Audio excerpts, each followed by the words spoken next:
governo lançou uma licitação para recuperar algumas rodovias que cortam a região. A previsão é um investimento de 158 milhões de reais. Desses, 59 milhões serão gastos na rodovia SP-50, que liga São José dos Campos a Campos do Jordão. O valor será empregado na pavimentação, terraplanagem e drenagem.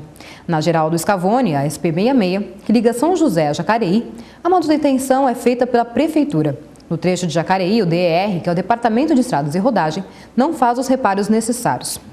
Para diminuir os riscos enfrentados pelos moradores, a rodovia vai receber 14 milhões em obras que incluem o acostamento. São previstas obras na rodovia Floriano Rodrigues Pinheiro, que liga o Vale do Paraíba à Serra da Mantiqueira, a rodovia dos Tropeiros em Arapeí e a rodovia do Resgate em Bananal.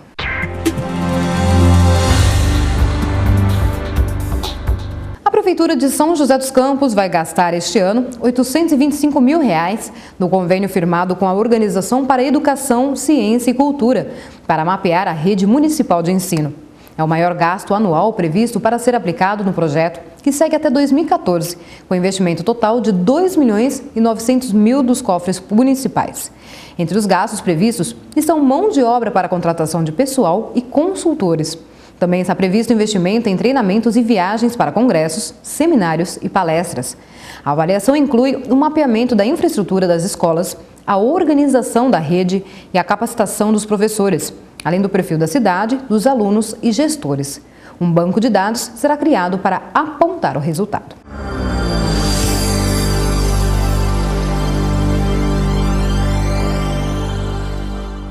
Ainda falando de educação, a Justiça mandou suspender a licitação para a impressão das provas do Enem, que é o Exame Nacional do Ensino Médio.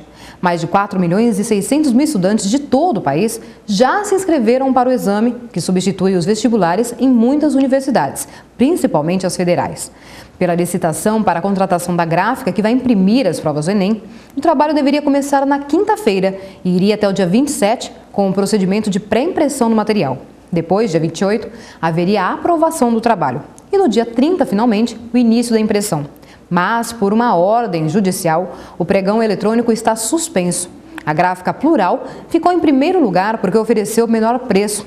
Mas ela foi desqualificada, pois seu serviço foi recusado, segundo o Ministério da Educação e Cultura, por não comprovar atendimento aos requisitos de segurança e sigilo na impressão.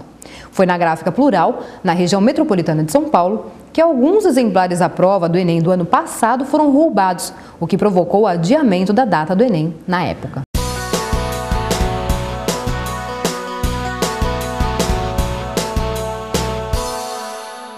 Guaratinguetá vence em mais uma rodada da Série B do Brasileirão. Os detalhes com Gilcimar Arruda. Começamos o esporte nesta quarta-feira com a Série B. Tivemos mais uma rodada. O Duque de Caxias conquistou uma importante vitória nesta terça-feira. O time fluminense bateu o Bragantino por 2-1 e saiu da zona de rebaixamento para a Série C. A equipe do Rio de Janeiro soma agora 15 pontos e ocupa a 14ª posição. Já o Clube Paulista entrou no Z4, com 13 pontos em 17º. E em Salvador, o técnico Renato Gaúcho dá adeus ao Bahia com a sensação de dever cumprido em sua despedida. No último jogo pelo clube, o time venceu o Paraná por 2-1 em Pituaçu e se aproximou do G4 da Série B. Com a vitória, o Bahia agora aparece na 6ª posição, com 23 pontos, a 1 de distância do Figueirense, terceiro colocado, São Caetano, quarto e Náutico, quinto. O Paraná segue com 19 pontos, mas caiu para o 10º lugar. A Ponte Preta derrotou a equipe do Vila Nova por 2-1 fora de casa, na noite desta terça-feira. Com o resultado no Serra Dourada, a Macaca chegou a 20 pontos, ficando em 9º lugar na competição. Já o Tigre amargou mais uma derrota, afundando de vez na tabela, permanecendo na lanterna da Série B com apenas 4 pontos. A Portuguesa jogou o suficiente para vencer o Asa por 2-0 no Canindé. Foi a 26 pontos e pulou para a 2ª colocação da Série B. E assim encostou no líder Coritiba, que perdeu para o São Caetano por 2-1 e permaneceu com 27 pontos após 13 rodadas. É isso mesmo, o São Caetano aprontou para cima do líder da Série B nesta terça-feira à noite, na Arena Joinville. O time do ABC Paulista bateu o Coritiba por 2-1 e após 13 rodadas entrou no G4 da competição, em 4º lugar com 24 pontos. Mesmo com a derrota, o Coxa segue em primeiro com 27. Em Recife, o Sport mostrou superação na estreia do técnico Geninho. Depois de estar perdendo por 1-0, o time conseguiu a virada com gols dos garotos Ciro e Dairo e derrotou o Figueirense por 2-1. Na Ilha do Retiro, o time catarinense, por outro lado, desperdiçou grande chance de assumir a liderança da Série B, já que o Coritiba também perdeu nesta rodada. Depois de 4 rodadas, o Guaratinguetá voltou a vencer na Série B do Brasileiro na noite desta terça-feira, quando bateu o Náutico por 1-0 no estádio Dario Rodrigues Leite. O resultado também marcou a primeira vitória do novo técnico da equipe, Roberto Fonseca. Com o resultado, o Guaratinguetá chegou a 21 pontos na 7ª colocação da tabela. Já o Náutico lamentou muito a derrota, permanecendo com 24 pontos e correndo o risco de deixar o G4 após todos os jogos desta rodada.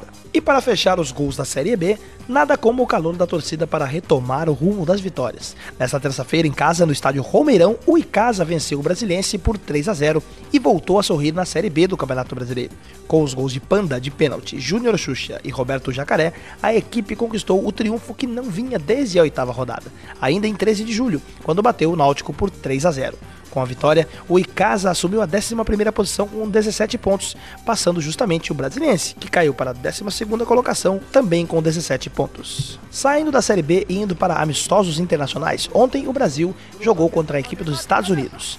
Velocidade, dribles, pedaladas, alegria. Os ingredientes que faltavam à seleção brasileira estão de volta, pelo menos no primeiro amistoso da era Mano Menezes. Foi assim. Bem organizado defensivamente e ofensivo como nos bons tempos, o Brasil não teve trabalho para fazer 2-0 nos Estados Unidos nesta terça-feira.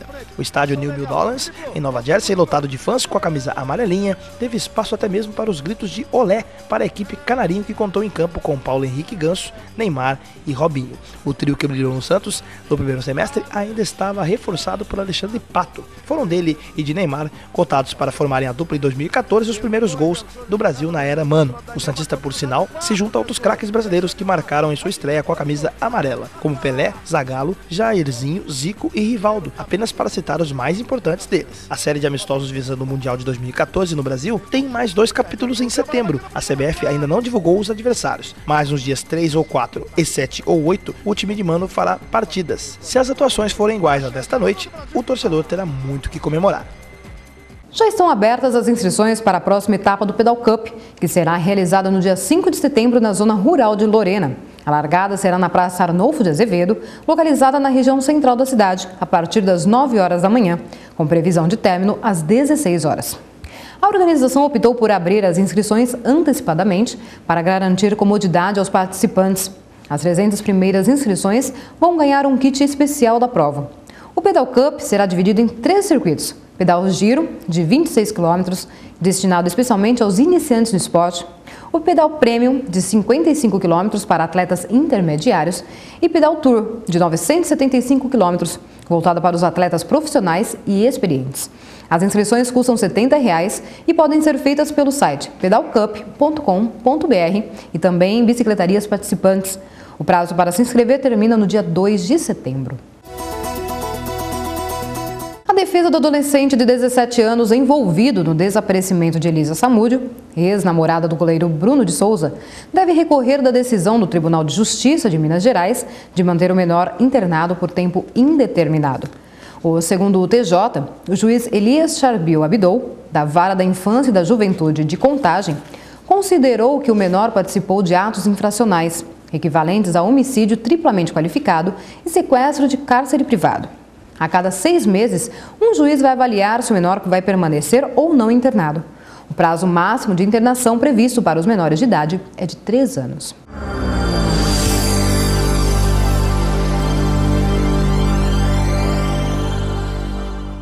O polo do Projeto Guri, no bairro do Araretama, em Pindamonhangaba, prorrogou o período para a realização das matrículas até quinta-feira, dia 12 de agosto.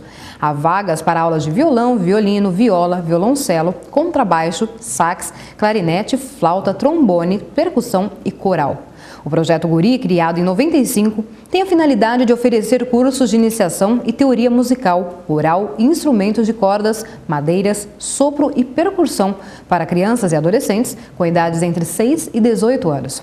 Interessado em realizar a matrícula no Polo do Araretama, deve comparecer na unidade localizada na rua Cássio Pires, no prédio do CAIC, munido de certidão de nascimento ou RG, declaração escolar e comprovante de endereço. Em assembleia realizada pelo Sindicato dos Metalúrgicos, funcionários da General Motors em São José dos Campos aprovaram a pauta da campanha salarial de 2010. Segundo a entidade, cerca de 4 mil trabalhadores participaram da assembleia e ratificaram as reivindicações da categoria. A principal reivindicação econômica da pauta, encaminhada à montadora, é a concessão de 17,45% de reajuste salarial, redução de jornada para 36 horas sem redução de salário, equiparação salarial e piso de acordo com o DIEESE. Já as reivindicações sociais são creche e licença maternidade de 180 dias e direito à organização no local de trabalho. A categoria tem data base em agosto e setembro. Neste ano, a campanha salarial foi unificada por um grupo de sindicatos do ABC, Campinas, Baixada Santista e São José dos Campos. Em instantes você confere, cartórios eleitorais de São Paulo vão abrir neste final de semana.